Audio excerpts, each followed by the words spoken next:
Welcome once again to the old Cow Report, and of course I'm your host, Chuck Lee, coming to you live from the beautiful downtown tire factory and hamburger stand. And of course we're coming to you live tonight, beautiful August 11th evening, right here in the great state of Wisconsin and the fine city of Eau Claire. And of course, as you all have probably read by now, the governor's come to visit, and he's going to set up shop right here in Eau Claire. And that's because we are such a fine community, and we're glad to see that he'll be here spending part of his summer up here in the great Northwest. And of course, Eau Claire is considered the gateway to the great Northwest and to Canada and the whole upper Midwest and the Great Lakes region. So we're glad that he's chosen us for his summer headquarters for the governor's office. All right, well, as usual, boy oh boy do we have a lot to talk about, and as you can see, I'm here by myself tonight. My rusty, trusty sidekick, Fred, the true Stafford, won't be with us tonight. He's recuperating in the Claremont nursing home from his recent very mild stroke, and I saw him last night and tonight, and he's doing just fine. He's a little bit tired tonight, so he won't be with us. So we're still wishing you a speedy recovery, Fred, and of course anybody that would like to get a hold of him, they can just write to Fred Stafford, care of the Claremont. If you just say the Claremont Nursing Home, Eau Claire, Wisconsin, I'm sure it'll get there. Right there, my rusty, trusty pyrotechnical engineer, Roy Rogers Hoff, has got us all scoped in here now, and we're right in the center of the camera. And of course, can't see it, but right here there's a monitor where I can see how we look on the TV there, and everything looks perfect there. We got Newt on one side and Dick Army on the other, and we got our fresh hamburgers up there ready to serve. And of course, not only is this the Cow Report, but it's also the Loyal Order of the Raccoons. And Fred's not with us tonight to give us the old minutes and the new minutes and the old business and new business, so we'll have to forego that until further notice. But we are signing up members around the clock.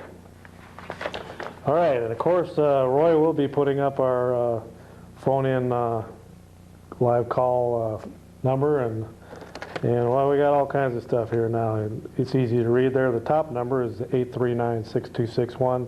That's our live call-in phone bank, and we have our staff on hand here, quite a few people in there waiting to receive your phone calls and patch them right through into the studios here. And of course, if you want to talk about anything tonight about possibly the line item veto that Clinton used historically for the first time in our nation's history, and or anything else that you would like to discuss tonight, we'll be here for the next hour to see what, get the pulse of Eau Claire out there.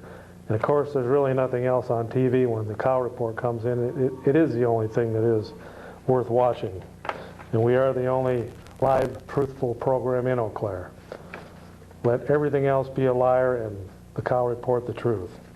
Okay, there was a major study here recently, came out of Houston. It says that 1,200 illegal immigrants died crossing into the U.S. from Mexico. That was between 1993 and 1996. And that's trying to cross illegally into the United States. And the journey is getting riskier as authorities plug the most common routes, according to a study released Monday.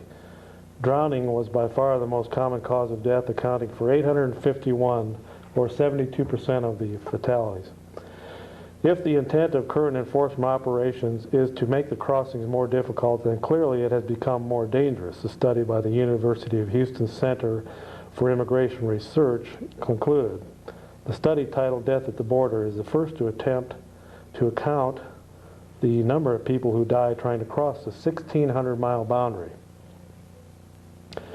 Researchers examined death certificates and consulted medical examiners, fire and police departments, border patrol offices, Mexican officials in border towns, county and city clerks, and funeral homes. Their figure, which they call conservative, found that 1,185 undocumented migrants died from 93 through 96, or roughly an average about 300 a year. The Texas-Mexico border was the deadliest for any state, with 844 fatalities, 92% of them by drowning in the Rio Grande. Every time I've ever seen a picture of people walking across the Rio Grande, it looks like it's about knee deep. And here, 92% of the people along the Texas-Mexico border illegally trying to come into the country drowned in that very same river. And then there's one county that's more deadly than any other, and that's San Diego County, with 193 deaths during the 4-year period, primarily from auto pedestrian accidents and drownings in the Tijuana River.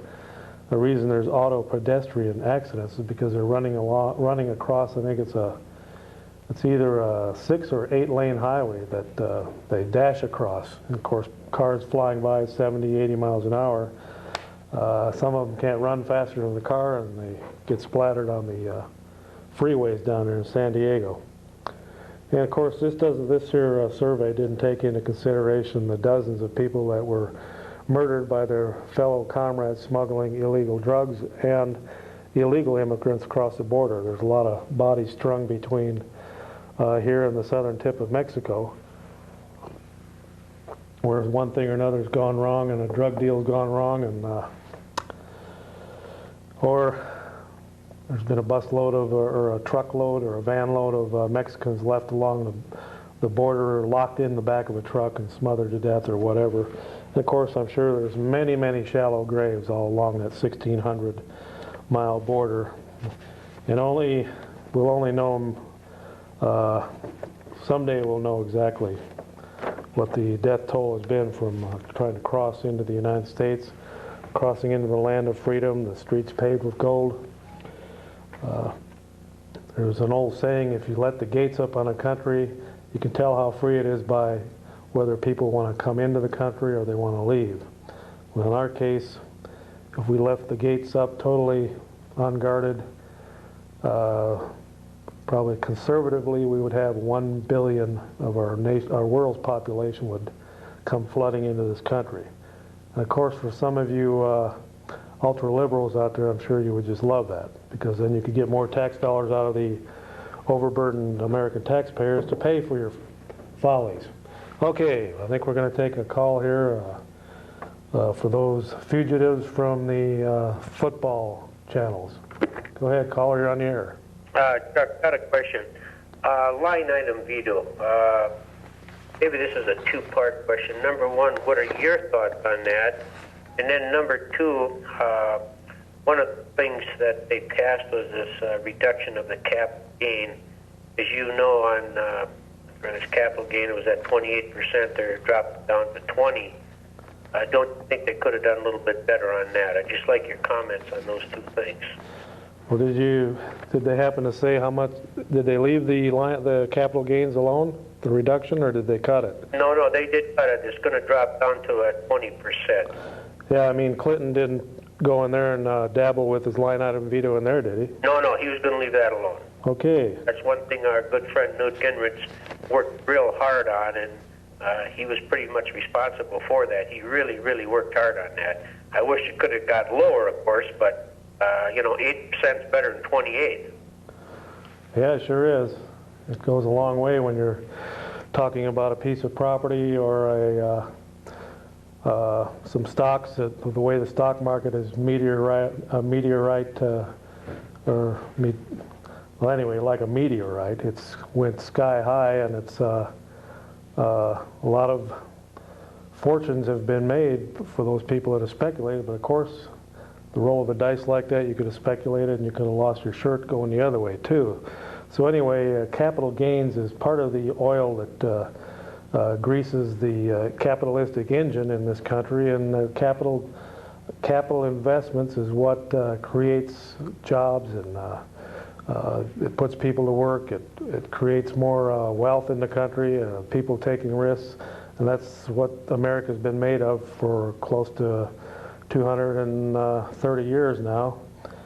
And so, but the government, like the mafia, came in there and said, well, we've got a pretty good thing going here. This is a capitalistic nation. A lot of people are investing cash and taking risks, and since this is a mecca for investments from around the world, we're going to come in there like the mafia, and we're going to come in here and we're going to take we're going to take a cut.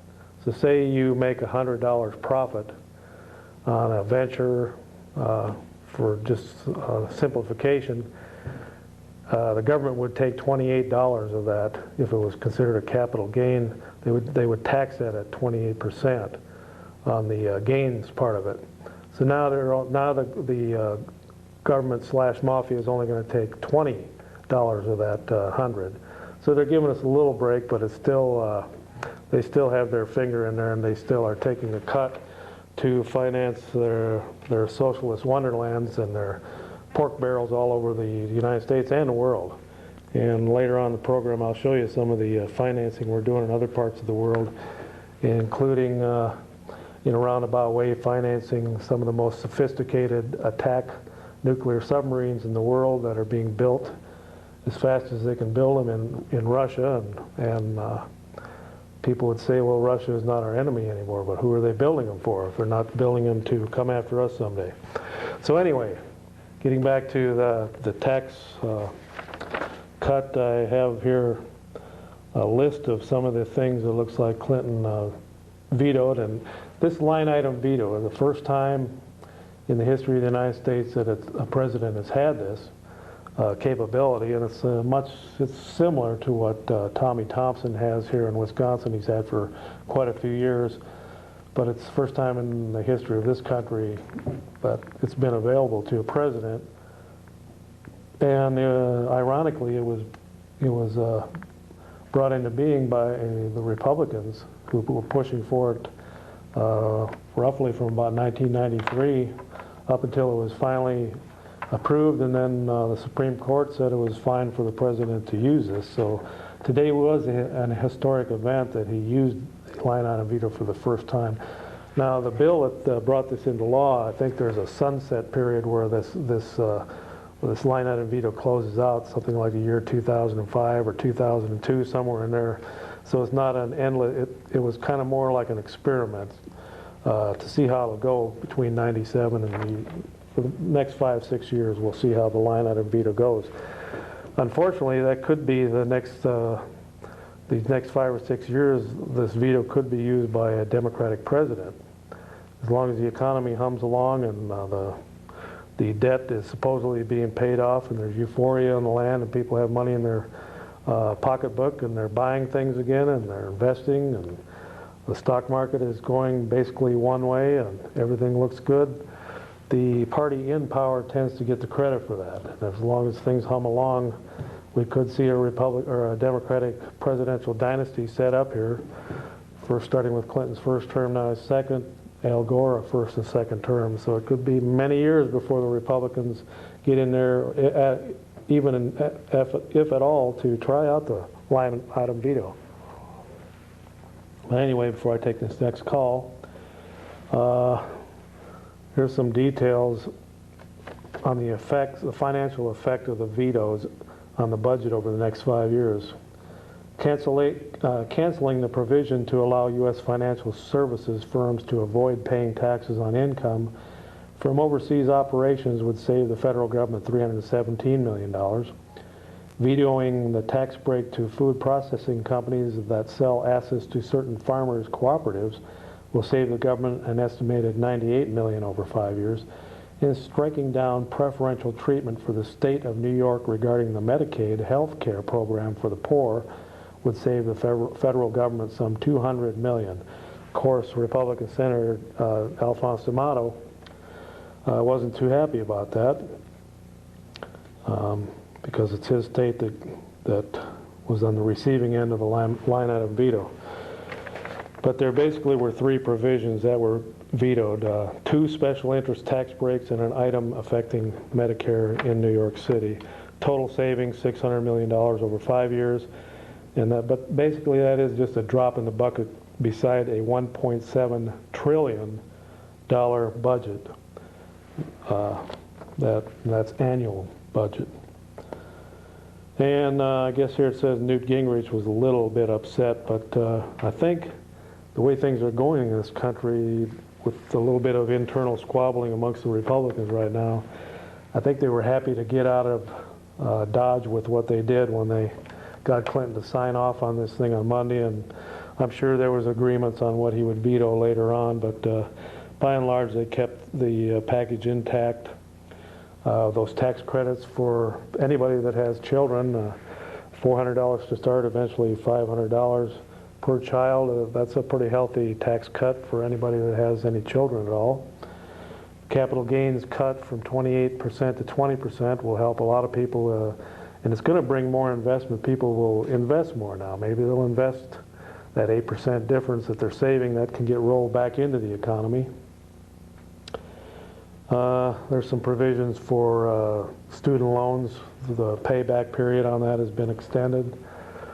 What else? I think the Medicare and Medicaid were rescued for a few more years until they can set up a special committee to really take a serious look at it and see what they're going to do with the over 70 million baby boomers that are getting ready to slam up against that retirement wall in the next roughly 15 to 20 years. The 70 million are going to start hitting that retirement age, baby boomers, and there's just not going to be enough people younger that are going to be able to foot the bill to take care of the 70 million elderly that are going to be coming into the system. And so we are in a crisis situation as far as Social Security, Medicare, Medicaid, as what's going to happen in the next 15, 20 years. Short term, it looks like it's been protected and will remain solvent for a few more years.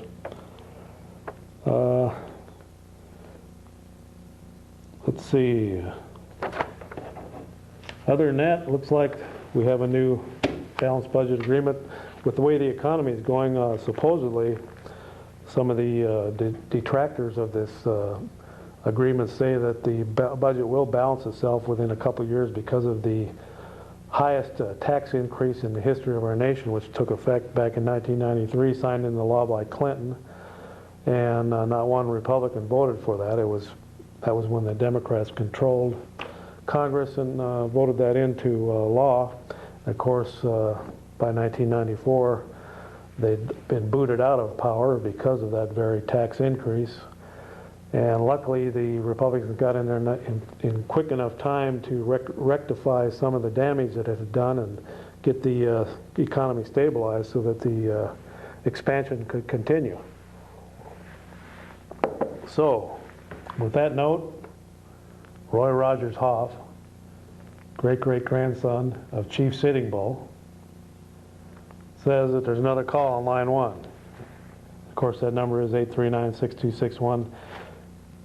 For those of you that have or that are on the internet, the homepage address is http://members.tripod.com/tilde, a little squiggle up on the left-hand area of your keyboard, flavin/index.html. Most cases, probably 99% of the cases, you won't have to put the index.html. You won't have to type that into your address to get to that homepage. And of course, the email address is cows, C-O-W-S, @discover-net.net. Go ahead, caller, you're on the air. Doc, how's it going? All right, how are you Been on today? hold forever. Oh, yeah. Where's Fred tonight? Fred is recuperating from a minor stroke that he had a few weeks ago, but You feeling better? yeah, he was just a little bit wore out tonight, and he's been fighting a cold, so he decided to stay in instead of risking getting his cold to get worse. Since he's in a nursing home, colds run rampant through nursing homes, and Really? then it can get into serious things like the pneumonia, and before you know it, you got major problems. So he wanted to protect his health and get the cold completely taken care of before he comes back. So he should be back again. Smart man. I got a question for you. All right. How come the fines these days for underage drinking are so high? I mean, they shot way up. The first fine, you lose your license for 45 days, and you don't even have to be driving. They're $203. It's kind of hefty, don't you think? Well, yes, it is, and I was thinking about that the other day, how, thank you for that question, caller. I was thinking the other day about how law enforcement is no longer law enforcement. They're basically revenue agents with guns and badges, and they carry some heavy artillery out there to do their revenue gathering programs. And of course, they have the full faith and full power of the military police establishment behind them, and the SWAT teams and the National Guard and everything else. But we do live in a police state in this nation now, and fortunately it's a fairly friendly police state. It could turn on us someday, and we are arming our law enforcement and our National Guard and our state police. We're arming them to the teeth with some of the most sophisticated equipment in the world. A lot of it has been done under the threat of domestic terrorism, but we've pretty much built up these small armies all over the country in these police and sheriff's departments. And so, since there's no civil war going on in this country, and the terrorism threat is pretty much non-existent, these heavily armed revenue agents are cruising the highways and byways of towns like Eau Claire and counties like Eau Claire and all the other 72 counties in this state and the other hundreds of thousands of counties all across the nation, and pretty much with their authority and with their badge and with their armed might, they're fleecing this nation at a pretty rapid clip. And if you don't believe me, go to any courthouse in this nation on a Monday and see how many people have been revenue enhanced over the weekends, and how many people are going to be shelling out between $100 and $1,000 just to get out of their predicament on Monday morning that have been hauled in over the weekend. And it's pretty easy pickings out there with an interstate right out there to knock them off one at a time and just fill up the jails over the weekend and then shuffle them through the court system, and in most cases get that revenue out of them and fleece them and put them on their way. And it's not too good for the tourist trade, but that's the way it's done in Illinois. I remember coming up here to a funeral many years ago, and I got fleeced by a state trooper in Wisconsin. He'd even been drinking. I could smell booze on his breath. It was late at night, and I was driving through Wisconsin to get to Minnesota to a funeral, and sure enough, the local fleecers came off one of those overhead bridges and got me for a couple miles over the speed limit, nailed me for, at that time, this was back in the 70s, but it was pretty heavy fine to get out of the clutches of the local revenue agent and get on my way to Minnesota. So now we've enhanced the revenue collecting capabilities in Eau Claire by adding all these new police onto the force. And so I caution you out there to watch your speeding. The speeding tickets, the price of them has gone sky high. That's ridiculous.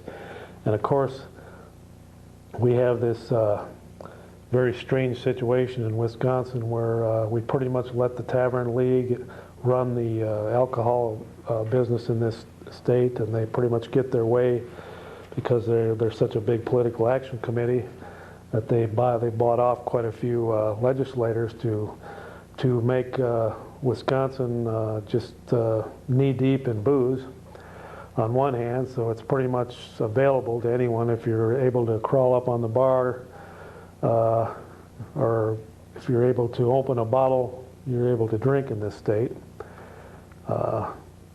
I don't know how many thousands of students in this town have fake IDs. Everybody winks and nods and looks the other way because it's revenue. So on one hand, we're letting them get liquored up to the gills, and then on the other hand, we're fleecing them with the armed revenue agents who prey upon the drunks that they've helped create. Go ahead, caller, you're on the air. Hi, Chuck. I was just wondering, what do you think about a woman president? Will there ever be one? Well, that's a very good question. I'm glad you asked it. Thanks a lot for calling in tonight. And first of all, I'll ask you, since you are a woman, what do you think about that? You think we'll ever have a female president? Well, I think there should be, because women don't like war. That's what I've heard. a woman might be use more intelligent views, you know? Yeah? She would have better ideas to overcome problems. Uh-huh. Well, that's a pretty good answer. I'll try and answer it further. Thanks for calling in. Okay, well, you think about it. Little nation of Israel had Golda Meir and as their premier or prime minister, basically the leader of that country. And you know where she was from? Milwaukee, Wisconsin. She went back to Israel and became the head of state for that nation. Another example of a very powerful but level-headed female leader was Margaret Thatcher in England, who led that country through some very good years and very little conflict. And I don't think they had any major conflicts at all except the Falkland Islands during her reign, but the Falkland War between Argentina and England. Seems kind of funny talking about a war between England and Argentina, but there was one right down south of us here, a few thousand miles. But I would say that the first female president or vice president in this country won't be a Democrat. It'll be a Republican. And I say that for many reasons, because the Democratic Party is made up of a lot of special interest groups, and yeah, the women are represented, but it's still a good old boys network in the Democratic Party, and they pay a lot of lip service, and they shell out the dough in various ways to keep the various factions like the labor unions on board, and the minorities, especially the black minorities in this nation, and make sure that the welfare plantations are well taken care of all across the nation, and that the Democrats keep those situations going, the high rises and the welfare state that we have, and that pretty much protects them. But I think it's going to take a little stronger, more liberated, equal type female that won't be beholden to all of those special interests and reverse discrimination type groups, and it'll be somebody that will represent not only the radical special interests, but everybody in this country. And I think it'll come from the Republican Party. Somebody that's going to come really close to that in the year 2000 is going to be Christine Todd Whitman, even though she has somewhat of a pro-abortion stand. I think she's starting to mellow her stand in that area, and she could very well be on a presidential ticket in the year 2000. Probably not as running for president, but most certainly as a vice presidential candidate. And she'll be on pretty much any candidate's short list of running mates on the Republican side in the year 2000.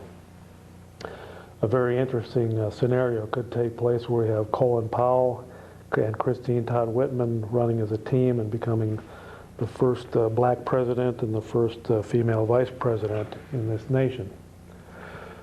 So there you have that. So it could come here. I would say this is 1997. Within probably the year 2000 is the next election. By the year 2008, we'll either have a female president or a vice president. Go ahead, caller, you're on the air. Hello? Doc? Yeah. Hi, how you doing? Fine, how are you today? Good. Just try to pick a bone with a few things you had to say, like the fact that they hired the new police officers in order to get revenue, and also that the Tavern League controls who gets liquor licenses. Have you, I know on this Channel 11 here they've had a couple live, the county boards and the city boards and stuff, and how many people that have applied for a liquor license have gotten them recently? Well, Eau Claire is notorious for being one of the most licensed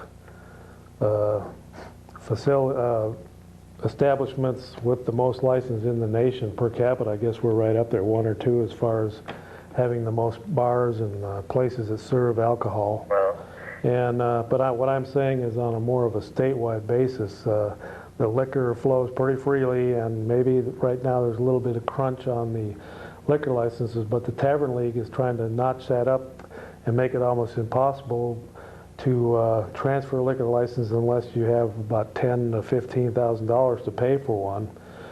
And the situation, I used to live in Illinois, and the situation down there was these liquor licenses were handed down from generation to generation, and the price was getting up on them to where the city council would start getting very strict on handing them out, and what it did was it drove up the price of liquor licenses, and there was speculation in that area, and you had to bribe people under the table, and even over the table they would cost $15,000 to $20,000, Well, 15, 20 grand just to get a liquor license. Right now I think it's a couple $100. I mean, the Tavern League is set up, to support, to go to battle on behalf of these people that own the taverns and stuff like that. And if you're getting mad at anybody, you should be getting mad at the politicians that are willing to take these people's bribes and their lobbies and stuff. And second, the reason we have more police officers is we went from, second safest city in the nation, supposedly, to we just had 5 murders within less than a year time. We had how many armed robberies now in grocery stores? We just had 2 about a week or 2 ago. Plus there was a string of 3 that were earlier in the summer. I think the idea is more police officers because despite the national trend, Eau Claire's crime rate is increasing, and it's not, maybe the overall crime rate isn't increasing, but the violent crime is increasing. Okay, but you're pretty much making my point for me. All these things have happened here since they've added all these new police. Okay. And by adding more law enforcement doesn't necessarily mean that the crime rate's going to be going down, or by going around and confiscating the guns are you going to stop murders. Case in point would be Washington, D.C., where guns are outlawed, and it's one of the highest murder rates in the nation, and pretty much every other crime category is sky high there, and they have many more police officer per 1,000 residents than Eau Claire does. So just by having more law enforcement doesn't mean that your crime rate is going to fall, and you can just say that by looking at our crime statistics in the last 12 months. Things are still going to happen. You can't stop somebody from taking a gun or taking a butcher knife or a club and beating somebody to death. You can't.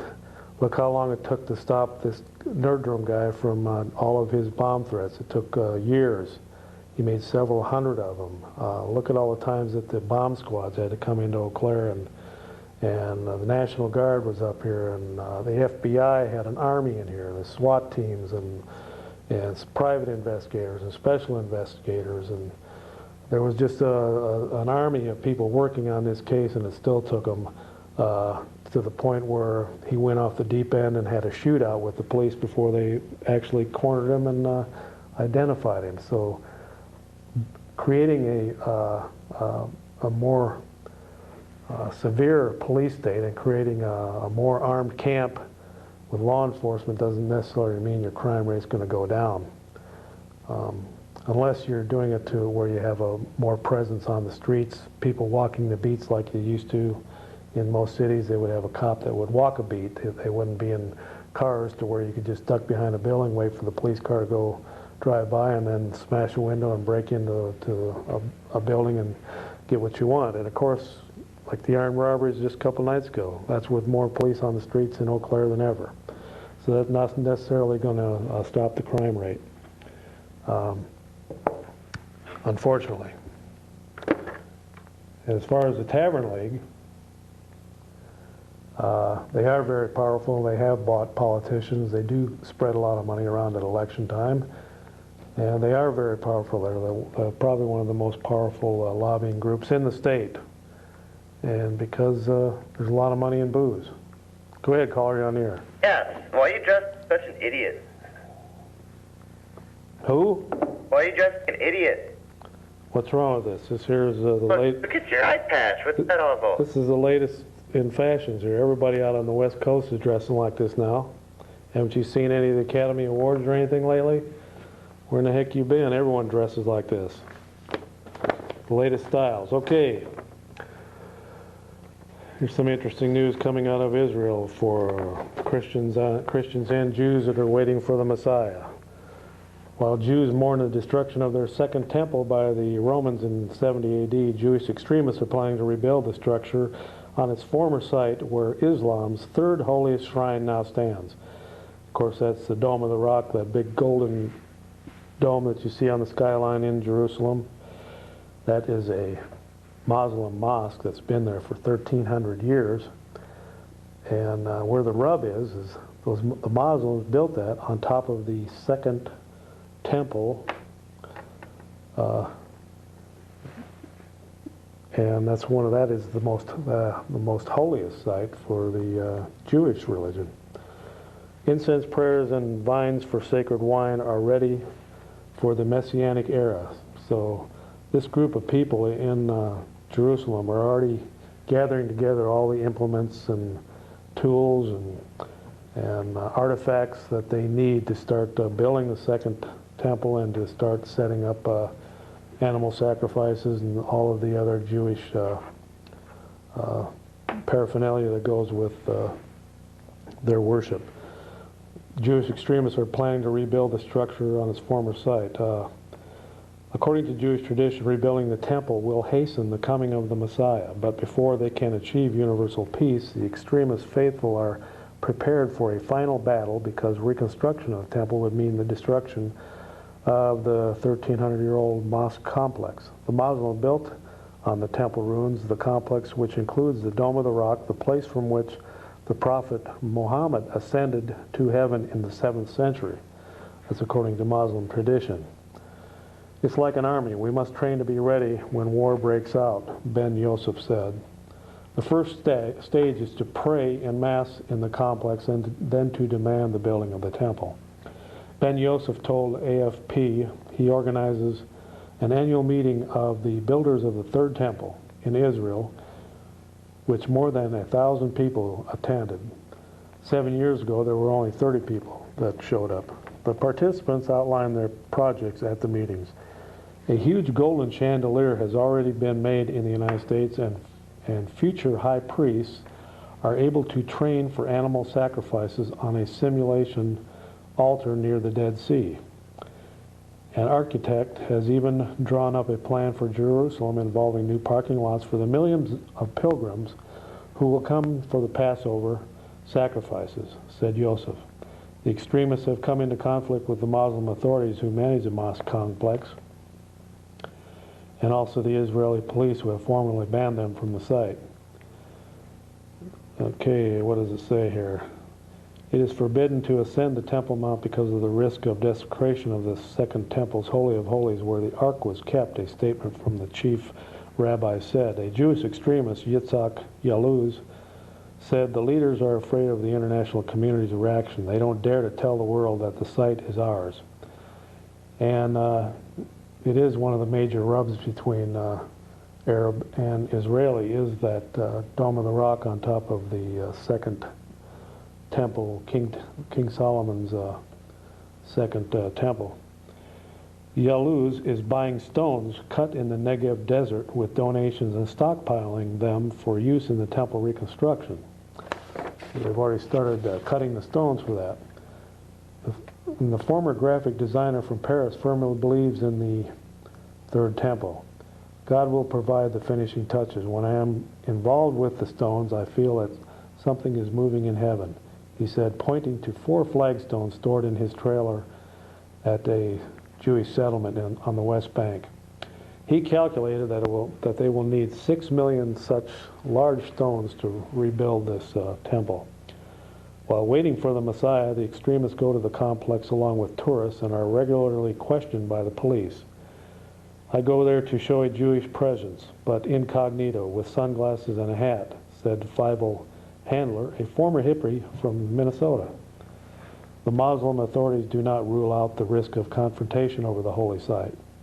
I view the actions of the extremists with total seriousness. Hassan Tabub, the Minister of Muslim Property, told AFP. But I'm sure that the government is wiser than they are and is not seeking to unleash a battle whose end no one can predict. So anyway, next year, 1998, is the 50th anniversary of the State of Israel. Some Jews are saying that that is a year of Jubilee, and if you don't know what Jubilee means, you'll have to look in the Old Testament. It was a year of celebration by the Jews, and next year will be a massive celebration of their 50th anniversary as a nation. Out of the ruins of World War II, they created a nation, and it still stands. Much because of the prophecy of the old Bible said, of the Old Testament said that that's what would happen, and it came to pass. In the Christian religion, Christians are waiting for the second coming of Christ. In the Jewish religion, they're waiting and saying that the Messiah is almost ready to come back. Go ahead, caller, you're on the air. You're talking about the temple. Yes. True that the temple can be built overnight. Can be built overnight? I mean, not exact. I mean, it can go up really fast. Like I had heard someone say that it can go up fast. It would just be like it would be built overnight. Well, I suppose with the modern cranes and things, if they get the stones all cut and right to the site, there would just be a matter of quickly setting them, just like a bricklayer. One day you can drive by a building where bricklayers are starting to just put the bottom row and come back the next day and they got a whole wall up. So yeah, it would go up pretty quick. And then, do you think that the Lord's going to return before the year 2000? No, and I don't think that it's that whatever happens to the United States has anything to do with what God's timetable is for his for the return of Jesus. It's going to be, I think, what you got to keep your eyes on what's going on in Israel, not what's going on in the United States, because the United States could be destroyed within a few hours by a massive attack by either China or the Soviet Union, the former Soviet Union, who still has all of their nuclear might and power. That with the number of submarines they're building, their never-ending construction of submarines and nuclear warheads and upgrading their equipment, we could be wiped out in just probably less than a day. So we don't look to see what's going to happen in the United States and say, yep, Jesus is coming back tomorrow because something major happened in the United States. You have to keep your eyes on what's happening in Jerusalem. But do you believe that we are living in the end times? Yeah, I personally do. I wouldn't put an exact date, and just because 2000, the turning of the century is coming up in the second millennium, because of changes in the calendar, we don't even know exactly when the year 2000 is. Some calendar aficionados and people that have studied the changing of the dates of the calendar over the last 2,000 years say that this year, 1997, could be the year 2000. So we're off a few days there, and I think that was just part of God's plan to keep us from knowing exactly, because the Bible says we won't know exactly. So, but yet the Lord could return any time. Yes, he sure could. That's for sure. And but for those who think that they're under some big persecution in this country, go over and, or you wouldn't be able to, or just go to China or talk to some of the people from the former Soviet Union that were persecuted because of their Christian faith. The Sudan right now, Christians are being beheaded, babies tossed up in the air and cut in half with machetes, and but just because they're Christians. The Sudan is having a major purging of the Christians in that African nation. He's crazy. In China, Christians are severely persecuted and murdered and put in prison and forced into labor camps where they create some of the Chinese goods that you're buying at Walmart, Kmart, and some of the other stores in this country. It's all, well, not all of it, but some of it is done by Chinese Christians that are persecuted. Cubans, I've seen some documentaries on Cuban Christians that have been brutally tortured and beaten in the prisons in Cuba right up to this very time. So there is persecution going on, but there isn't really much of a persecution going on in this country. And so the Christians in this country that have been just kind of sitting back in the church saying, yep, Jesus is going to come any day now, I can feel it. They haven't went through any persecution. I think there will be a persecution of the church in the United States. And like Jesus says, pick up your cross and follow me. If you'll remember where he went, you'll know that it was no picnic. He went. Now I have one more question for you. What happened to your friend Fred Stafford? He's not with you tonight. Freddie is recuperating from a minor stroke, and he's Oh no. he spent about 2.5 weeks in the Sacred Heart Hospital, and now he's in the Claremont recuperating. I talked to him tonight. He said he's going to have a staff meeting this Friday or Thursday, and they'll decide whether it's time for him to. He'll be back? Yeah, I had him on the show about 2 weeks ago, but tonight he's recuperating from a cold, and he didn't want to have it turn into pneumonia, so he decided to take the night off. Well, I enjoy your program. Well, thank you very much. You and God bless you. Well, thank you. You and thousands of other people tune in, and we appreciate all your support and over the years, and we hope that Fred will be back with us again real quick. Okay. Louis Freeh, FBI director. He admitted something kind of strange the other day.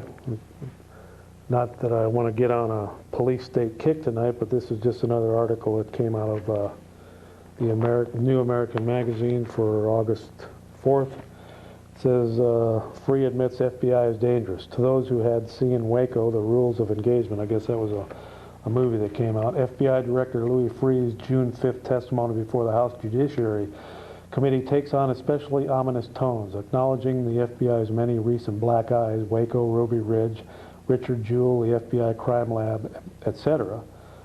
Freeh, who is a former federal prosecutor and federal judge, confessed, "We are potentially the most dangerous agency in the country if we are not scrutinized carefully." That's right from the horse's mouth, the director of the FBI. So maybe there really is a friendly police state. Okay. Some local things coming up here. $116 million insurance plan proposed by none other than a Republican governor to help lift about 83,000 uninsured children up into the safety net of some kind of health insurance. These children are basically in kind of in a situation where their parents make just enough to where they are above the guidelines for poverty, but they don't make enough for their parents to pay for the expense of health insurance in this state and country. So Thompson has come up with a plan for low-income families, making sure that what does pay for these families and their children receive quality care. So it says here, by extending health coverage to low-income families, we are making sure that work does pay for these families and that their children receive quality care. What you're talking about there is taking people from welfare to work, and in some cases the safety net under them is cut when they go off of welfare, and so Thompson is making it easier for people to get health care to protect their families while they're coming back into the workforce and being productive members of society. And when you think about 99.9% of the people on welfare, I'm sure they don't want to be on welfare, but there hasn't been an alternative that has made it profitable to get out of that situation. And that's why we have people now that are in their third and fourth generation, their families are in welfare for 3 generations, 4 generations. So hopefully that will help those 83,000 people with health insurance that don't have any in this state. Now, some of you have been seeing the papers here lately. We've got a school referendum coming up in Eau Claire in, I think, October on a Saturday again, when a lot of you are up north looking at the fall foliage or closing out your cabins for the winter or putting your boats away. The Eau Claire School District will be having a referendum to fleece you out of about $40 million because 5 years ago when they said give us 27 million and we'll leave you alone, they lied to us, and now they're coming back and they want roughly 40 million more. But the benevolent socialist dictator in the Eau Claire School District, otherwise known as the district superintendent, says now that despite increasing costs, Eau Claire school officials say they have managed to balance the new school budget. But their idea, and since they come from a socialist thought process, their idea of balancing the budget is raising your taxes to balance it. Instead of cutting expenses and cutting back on some of their lavish lifestyles and their lavish pay for very little work for some of their administrative staff, and the patting of each other on the backs and the seminars and the workshops and just the utter disregard for the poor taxpayers that have to foot the bill. These people are living like kings and queens at the expense of the local taxpayers. So their idea of a balanced budget is to raise the taxes of the property owners once again by raising the levy 10.5%,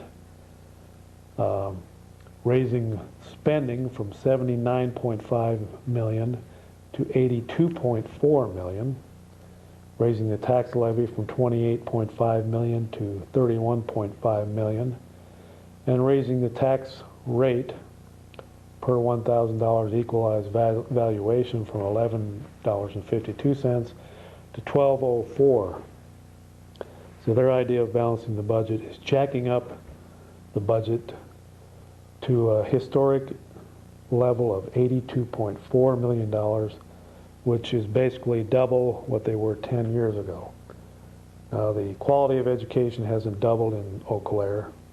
The students aren't learning twice as much. They're probably not learning maybe just a percentage or two more than they have according to the test, gained any more knowledge. And so money does not buy good schools. What it does is it keeps a teachers union well-oiled and humming along. It keeps the symbiotic relationship between the teachers union and the school board. It keeps that well intact, so that one hand washes the other, and in some instances union teachers are on the school board.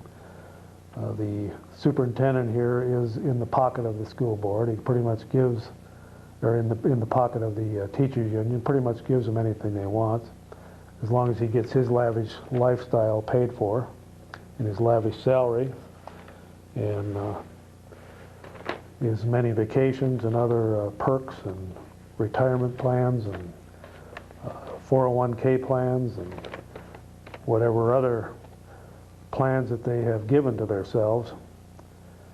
Because if you're giving the teachers union what they want, they're going to vote you nice healthy raises and lavish all kinds of goodies upon you to keep the little ball game going there. So who once again loses is unfortunately the taxpayers of the Eau Claire School District. The tax rate for the 1997-98 school year would be $12.04. What this means then to an owner of a $75,000 house. Now, 20 years ago, $75,000 house was a nice, very nice house, but nowadays, watch I think it's channel 7 on local cable television, and look at the price of houses and see what you get for $75,000 nowadays. It's not much. So people who own a $75,000 house now who are paying $903 now in school taxes, that well, actually that would go up to $903, increase of $39 over last year. But so people say, well, it's only $39, but this is year after year after year after year since this socialist has come into this town. He calls himself a Christian, but I call him a Christian socialist. One of those liberation theologists. Just give me money and I'll create a utopia for you. I remember it was Fidel Castro that said the same thing. We'll create a communist utopia down in Cuba, and look where they ended up.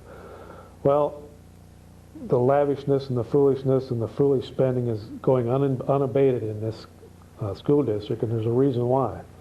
It's the way that the school board is elected. There's not district representation in this school board.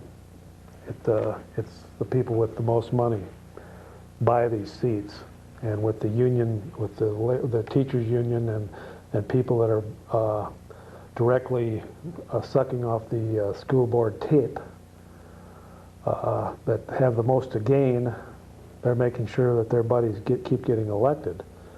And if you break it up into districts, like 9 districts or 11 districts or 7 districts, and you have district representation, then they can't buy off all 9 districts or 7 districts. And then you start getting some diversity, and you start getting a more well-rounded and a school board that more represents the citizens of that school district. Right now, you just have special interests coming in and buying up these school board elections and keeping the fat cats like Hanson in power.